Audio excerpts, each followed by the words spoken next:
সস্তায় ডাল চাল তেল দেওয়ার আশ্বাসে প্রতারণার ছক। কাঞ্চনপুরের এক ব্যবসায়ীকে টোপ দিয়েছিল প্রতারক নূর আহমেদ নামের এক প্রতারক। টোপ গ্রহণ করেও জালে ধরা দেননি ব্যবসায়ী মৃণাল দাস। সোমবার আমনে সামনে হতেই প্রতারক যুবক নূর চোখের নিমিষে উধাও হয়ে যায়। ঘটনার কথা ধর্মনগর থানায় জানাতেই নূর আহমেদকে ধরতে জাল বেছায় ধর্মনগর থানার পুলিশ। অল্প কিছু সময়ের মধ্যেই তাকে জালে তুলে নিয়ে আসে পুলিশ। তার কাছ থেকে উদ্ধার হয় বেশ কিছু নগদ অর্থ সহ মোবাইল ফোন। ওই যুবকের বাড়ি দাচুগাঁও পঞ্চায়েতের 1 নম্বর ওয়ার্ডে বলে জানা গেছে।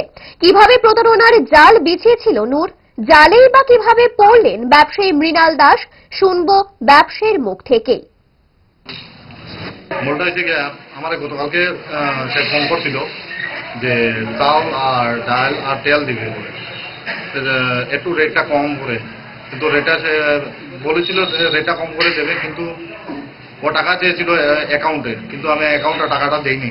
এই ব্যক্তিটা আমার কাছে ডাউট লেগেছিল যে এই ব্যক্তিটা মানে একটু অন্য টাইপের। তারপরে আমি নিজে এসেছি বাড়ি থেকে দোকান বন্ধ করে। আসার পর ও বলছিল কি জলবাসাতে 10,000 টাকা দেওয়ার জন্য, আমি দেইনি ওখানে। তারপরে বলছে কৃষ্ণপুরে আসার সময় আমি ওর স্ন্যাপ নিয়ে নিয়েছিলাম মোবাইল দিয়ে আমার। তারপরে রাজবাড়িতে আসার পর বলছিল যে ঠিক আছে আমি গাড়ি লোড দিয়ে দিব, তোমার কাজটা তুমি সেরে নাও। তা ওখানে এলাম, ওখানে নেমে গেছিলাম আমার গাড়ি থেকে।